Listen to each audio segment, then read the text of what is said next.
Students, मैं हूँ magnet brain nine. आज का टॉपिक है एनुअल सेकेंडरी एग्जाम 2022 के हम लोग मैथ देख रहे हैं। जो एनुअल सेकेंडरी एग्जाम में जो आया हुआ क्वेश्चन है उसको हम लोग आज कवर करने जा रहे हैं। ठीक है, तो इसको अच्छी तरह से कर लेना है। जो हम लोग 90% आ सके, इससे तो 50% आने की संभावना है। ठीक है, तो ये जरूर से जरूर तुम लोग कर लेना है। ठीक है, अगर तुमको समझ में नहीं आया तो कमेंट करना। ठीक है, अभी हम आज को क्लास मैथ का करने जा रहे हैं। ठीक है, आज का क्लास हम लोग मैथ का करने जा रहे हैं।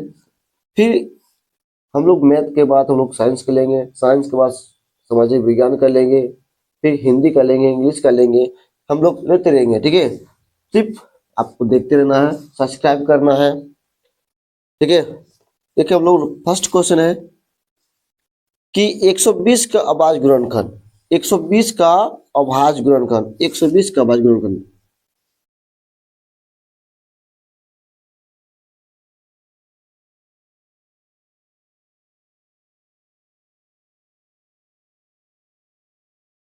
है 120 का अभाज्य गुणनखंड है, तो सिंपली इसको अभाज्य गुणनखंड क्या करना है। अभाज्य गुणनखंड का मतलब हम लोग लॉसो, सिंपली जानते हैं लॉसो करना है।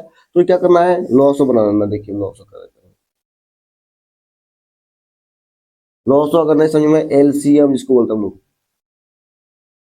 ठीक है, लॉसो का मतलब होता है एलसीएम। तो हम लोग क्या करेंगे, फिर 2 6 12 60 चल गया, 30 दूनी 60 हो जाता है, 15 दूनी 30, फिर 3 5 15। यही लिख रहे हैं यहाँ पर, 2 गुना 2 गुना 2 गुना 2 गुना 3 गुना 5,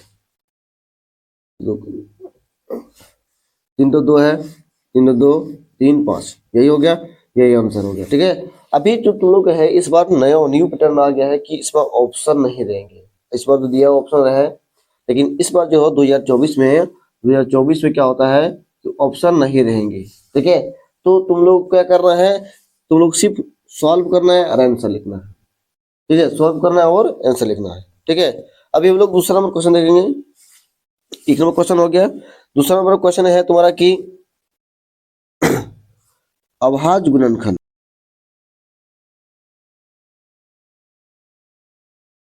ठीक है, देखिए अभाज्य गुणनखंड है ना, अभाज्य गुणनखंड 2 गुना 2 गुना 2 गुना 3 गुना 3 है।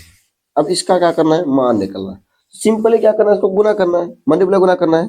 गुना करना है, देखो क्या करना, 2 2 दूनी 4, 4 दूनी 8, 8 तिया 24, 24 तिया कितना होता है, 24 तिया कितना होता है, 72 होता है। तो हम लोग लिख देंगे 72, है ना, चलो तो 72 हो गया।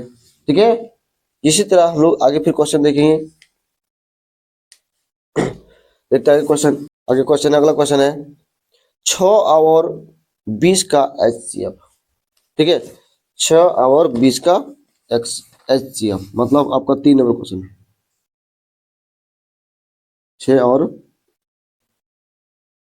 20 का एचसीएफ है, तो क्या करेंगे, इसको एचसीएफ निकालना है। एचसीएफ निकाले क्या करना पड़ेगा, इस 6 को लॉस करना है और 20 का लॉस करना है। ठीक है, तो 6 को लॉस कर दो अलग में, 2 तिया 6, यानी 2 गुना 3, 20 का लॉस कर दो अलग में, 10 ने 20, 5 10, यानी कि 2 गुना 2 गुना 5। अब इसमें देखो कौन सा मिल रहा है, सिंपल में कौन सी मिल रहा है, यही दो ही मिल रहा है ना, दो मिल रहा है। तो सिंपल में क्या आ जाएगा तुम्हारा, एचसीएफ क्या निकल गया तुम्हारा, 2 तो निकल गया एचसीएफ सिंपल में, समझे। ठीक है, अगर हम नेक्स्ट क्वेश्चन देखें, नेक्स्ट क्वेश्चन देखेंगे, किसी पूर्णांक m के लिए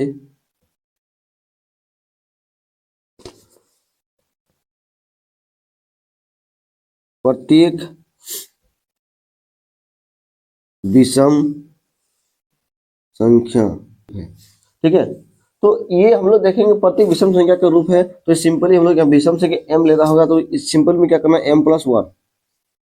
ठीक है, m+1, क्योंकि m1 क्या तो एक विषम संख्या है ना। m क्या तुम्हारा विषम संख्या है तो ये हो गया तुम्हारा, ठीक है। ये कोई भी m का मान कोई भी रह सकता है, अगर 1 जोड़ेंगे तो विषम संख्या हो, जैसे कि 2 में 1 जोड़ेंगे तो हो जाएगा 3 हो जाएगा, विषम संख्या निकल जाएगा, ठीक है। ठीक है, अब हम आगे देखेंगे 5 नंबर क्वेश्चन। 5 क्वेश्चन में कहता y बराबर पी एक्स का ग्राफ दिया गया है, बहुपद पी एक्स का शून्य ज्ञात करना। इसको सिंपल देखो क्या करना है, इसको क्वेश्चन देखते हैं, ठीक है। सिम समझ में आ जाना चाहिए। देखो ये वाला क्वेश्चन है, ठीक है। इसको एक्स अक्ष है, ये डैश अक्ष, वाई अक्ष है, वाई डैश अक्ष है। तो हम लोग उतना नहीं जाना, हम लोग सबसे देख रहे हैं कि एक्स अक्ष में देखो ये वाला रेखा हमसे देखना हुआ एक्स अक्ष, ये सिंपल जो सूता हुआ एक्स में है ना। जो क्षितिज रेखा है, ये क्षितिज रेखा हो गया तो लोग, ठीक इसी रेखा को देखना है कि इस जगह पर कितने जगह पर प्रतिष्ठित कर रहा है। जैसे कि यहाँ पर एक जगह पर का, दो जगह, तीन जगह, इसको नहीं देखना कि वाई अक्ष में नहीं देखना है तुमको, एक्स अक्ष को देखना। तो एक जगह, दो जगह, तीन जगह, यानी कि पी एक्स का मान कितना निकल गया, पी एक्स का मान निकल गया 3 निकल गया, है ना। 3 निकल गया, ये आंसर हो गया कंप्लीट, ठीक है। अब नेक्स्ट क्वेश्चन देखेंगे हम लोग 6 नंबर। कहता बहुपद एक्स स्क्वायर माइनस 3 का शून्य अंक है, ठीक है। एक्स स्क्वायर माइनस 3 का शून्य अंक है, हम लोग इसको शून्य निकलना है। क्या निकलना है इसको, शून्य निकलना। तो कैसे निकालेंगे, सिंपल में देख लीजिएगा कि एक्स स्क्वायर है तो हम लोग एक्स स्क्वायर कर रख दिए और 3, इसको हम लोग स्क्वायर बनाना है। क्या करना हम लोग का सूत्र बनाना, क्या सूत्र बनाना है कि A square minus B square formula लगाना है, ठीक है। Square minus B square formula लगाना है, तो A square minus B square लगाने के लिए हम लोग ए स्क्वायर तो यहाँ ये है, लेकिन यहाँ पर 3 नहीं है, तो क्या करें इसको 3 को स्क्वायर बनाना पड़ेगा। और 3 को स्क्वायर बनाने के लिए हम लोग क्या करना पड़ेगा, इसको तो रूट लगाना पड़ेगा और फिर इसको लगाना, इसको सिंपल उतने हो जाएगा, क्योंकि हम लोग जानते हैं रूट को डबल करेंगे तो फिर वो उतने निकलेगा, 3 निकलेगा बाहर, निकलेगा बाहर, बाहर निकल जाएगा। इसीलिए हम लोग इसको इसके रूप लाना है, इसको रूप लगा सकते हो, ठीक है। तो अब हम लोग देखते हैं क्या करेंगे। ये 3 को हम लोग इसको रूट लगा दिए और फिर हम लोग इधर से हम लोग स्क्वायर भी लगा दिए, बात बराबर पड़ जाएगा। अब देखो A square minus B square formula लग जाएगा, हो गया। अब इसको सिंपल सूत्र लगा देंगे तो क्या हो जाएगा, A square minus B square, यानी कि ए प्लस बी, क्या सूत्र होता है, A square minus B square formula क्या होता है सूत्र, A plus B into A minus B, या इसको ए माइनस बी या ए प्लस बी, तो किसी भी तरह से हम लोग कुछ भी कर सकते हैं, ठीक है। तो सिंपली हम लोग इसके रूप में ले सकते हैं या इसके रूप में ले सकते हैं। तो यहाँ हम लोग माइनस ले लिए, फिर क्या करेंगे ए प्लस, ठीक है। यही मेरा आंसर हो जाएगा, यही मेरा क्या हो जाएगा, आंसर हो जाएगा, ठीक है। अब नेक्स्ट क्वेश्चन देखते हैं हम लोग। घात बहुपद जिसके सिंपली क्या करना है, अल्फा प्लस बीटा बराबर 3 और अल्फा इंटू बीटा बराबर -2 दिया हुआ, ठीक है। हमको क्या निकलना है, क्या निकालना हमको, एक द्विघात बहुपद निकलना है, ठीक है। एक द्विघात बहुपद, एक द्विघात के बहुपद का सूत्र होता है कि A X square plus B X plus C बराबर 0, ये सूत्र होता है, ठीक है। इसी सूत्र हम लोग से बनाना है, इसी सूत्र हम लोग क्या निकालना, ए का मान निकालना, बी का मान निकालना और सी का मान निकालना है, ठीक है। ए और बी और सी का मान निकालना, ए और बी सी का मान कहाँ से निकालेंगे, सूत्र से निकालेंगे। तो इस सूत्र को जानना पड़ जरूरी है। तो सूत्र कैसे जानेंगे हम लोग, क्वेश्चन को मिटा देते हैं, क्या सॉल्व हो रहा है, जगह कम हो रहा है। तो अल्फा प्लस बीटा बराबर 3 और अल्फा इंटू बीटा बराबर -2, ठीक है। तो सूत्र होता है, क्या सूत्र होता है, शून्यंकों का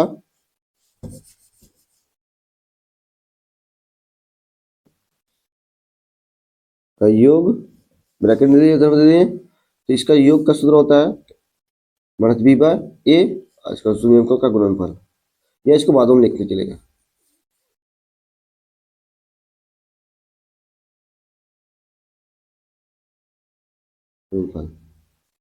ठीक है।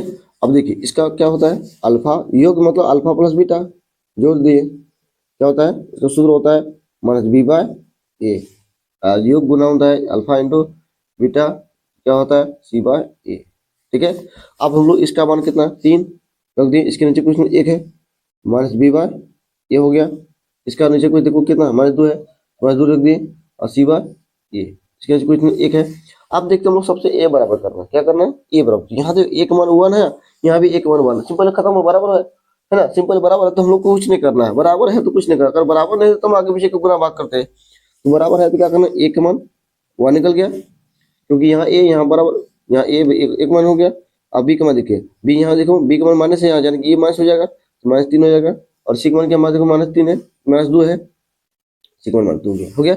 अब सूत्र है, अब सूत्र क्या है तुम्हारा, सूत्र है A X square plus B X plus C equal to 0। अब ए का मान कितना, 1 का एक्स स्क्वायर हो जाएगा, प्लस बी का मान कितना -3 है, तो यहाँ हम लोग लगा देते हैं माइनस, डायरेक्ट सीधा कर देते हैं, या माइनस नहीं लगाएगा तो पहले प्लस करते हैं फिर माइनस लगा देते हैं, एक्स हो जाएगा, प्लस सी का मान क्या होता है -2 हो जाएगा, बराबर 0 हो गया। अब एक बार एक स्टेप बढ़ा देते हैं, क्या करेंगे, एक्स स्क्वायर हो जाएगा, एक का मान कुछ नहीं होता है, प्लस माइनस माइनस 3x हो जाएगा, प्लस माइनस माइनस माइनस -2 बराबर 0, यानी कि यही तुम्हारा आंसर हो जाएगा। ठीक है, समझ में आ रहा है ना। देखिए कमेंट करना, अगर नहीं समझ में आ रहा है तो कमेंट करना, अगर समझ में आ रहा है तो लाइक करना, ठीक है, और शेयर जरूर करना।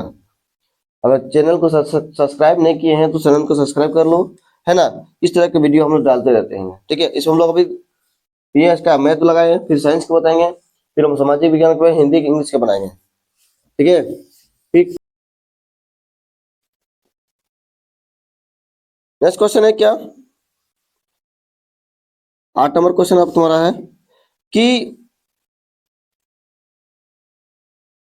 A1 बटा A2 बराबर B1 बाय B2 बराबर नॉट C1 बाय C2 है। तो इसमें से किस प्रकार का हल है, हम लोग जानते हैं कि ये आपका है ना, ये यहाँ कटा हुआ, यानी कि इस प्रकार की, इस प्रकार हल है, ये एक कोई हल नहीं, इसमें क्या होता है, कोई हल नहीं। जब इस तरह रहेगा तो इसमें क्या होता है, कोई हल नहीं है, ठीक है। आगे हम क्वेश्चन देखेंगे 9 नंबर में।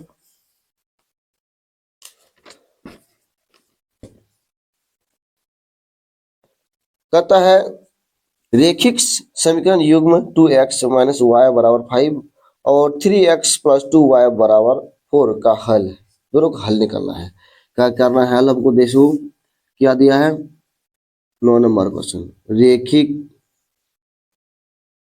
समीकरण युग्म, ठीक है। ये सिंपल, देखो हम लोग क्या करना है, इसको हल करना है। तो हल करने के लिए हमें 2-3 तरह की विधि लगा सकते हैं इसमें, प्रतिस्थापन विधि लगा सकते हैं, विलोपन विधि लगा सकते हैं, वज्रगणन विधि लगा सकते हैं, जो तुमको आसान लगेगा वो विधि बनाना, ठीक है। तो हम लोग कोई भी एक विधि लगा देते हैं। देखिए हम लोग सिंपल विधि, जो सिंपल लगता है उस पर लगाते हैं। वो क्या करते हैं, देखिए हम लोग 2x माइनस वाई बराबर 5, यह हो गया, एक समीकरण हो गया। यहाँ पर तुम्हारा कितना है, 3x प्लस 2y बराबर 4 है। अब देखिए वो दोनों समीकरण है, दोनों सबको कटाना है, दोनों कटाना है कि क्या करना, कराएंगे। कटाने के लिए हमें क्या करना पड़ेगा, इस समीकरण को 1 मान लिए, इस समीकरण को 2 मान लिए, सिंपल, ठीक है। अब हम लोग देखो बराबर करना होगा, या x बराबर करो या y बराबर करो। हम लोग देखते हैं हम लोग के सबसे पहले काम कौन सा है ना। हम लोग ज्यादा कम, इसमें जगह 3 2 बराबर है, गुना करके ज्यादा लॉन्ग आ जाएगा। हम लोग क्या करते हैं, सिंपल ये देखिए 2 y है और यहाँ सिंगल 1 y है, तो क्या करें हम लोग इसी गुना करते हैं, 2 यहाँ गुना कर देते हैं, ये एक इसके पास कोई एक है, एक यहाँ गुना करते हैं, यानी कि ये 2 जब गुना करेंगे तो ये दोनों में ऑप्शन में, इसमें भी होगा, इसमें भी, उसमें गुना, ठीक है। आप देखिए क्या कर दूसरे 4x हो जाएगा माइनस 2 गुना y, तो क्या होगा 2y हो जाएगा, ठीक है। 5 दुने 10 हो जाएगा, हो गया 10। आप क्या करेंगे, 1 से गुना तो उतने बनेगा, है नहीं, 1 से गुना का तो उतने होगा, तो कितना होगा 3x प्लस 2y बराबर 4, ठीक है। आप इसको हम लोग समीकरण माने या ना माने कोई दिक्कत नहीं है। अगर मान लेते हैं क्या होगा, या 2 मान लिए हैं तो यहाँ क्या होगा 3, यहाँ 4 मान लिए। आप दोनों को फिर क्या करेंगे, फिर लिखेंगे हम लोग, फिर क्या करेंगे, फिर लिखेंगे हम लोग,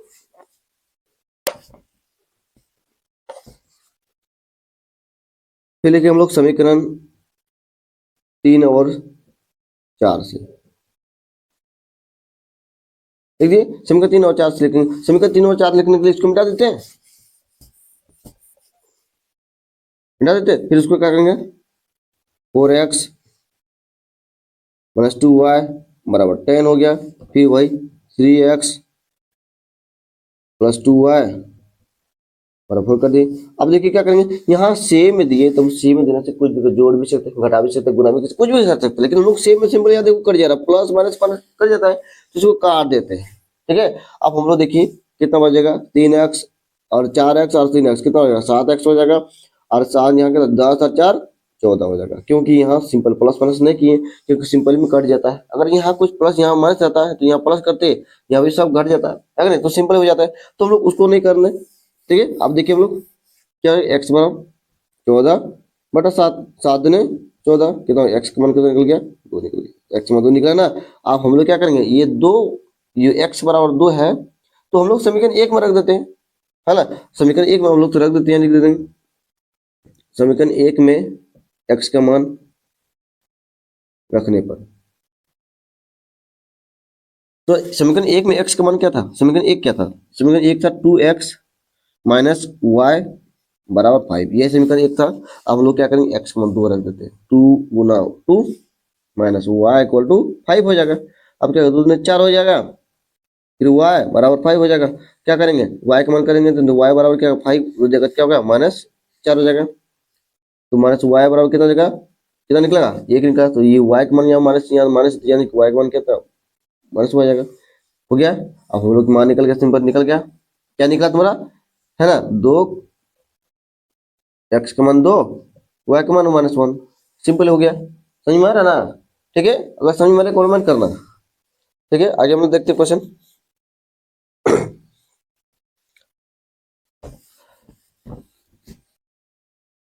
रेखिक समीकरण युग्म में जिसका हल होता है वो कहलाता है, क्या कहता है, जिसका हल होता है उसको हम लोग क्या कहलाते हैं, संगत, क्या कहलाता है उसको हम लोग संगत कहते हैं, ठीक है। तो 10 नंबर का आंसर क्या हो जाएगा, संगत। क्या कहता है, रेखिक समीकरण आता है, ठीक है। जिसका हल होता है उसे कहलाता है, क्या कहलाता है, संगत। क्या कहलाता है उसको, संगत कहता है, आंसर हो जाएगा संगत, ठीक है। आगे देखते हैं हम लोग, 10 नंबर हो गया, आगे देखते हैं।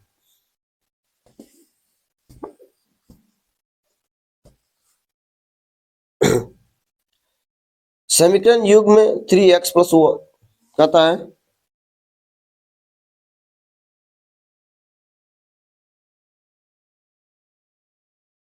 क्या, समीकरण युग्म में 3x प्लस 2y बराबर 5, 2x माइनस 3y बराबर 7 की कितनी हल है ना। ये तुम्हारा एडोर कर दिए, तुम्हें कमेंट करना, कमेंट करके बताना, ठीक है। बहुत सिंपल में एक शब्द वर्ड में आ जाएगा, कितने अंक हल है।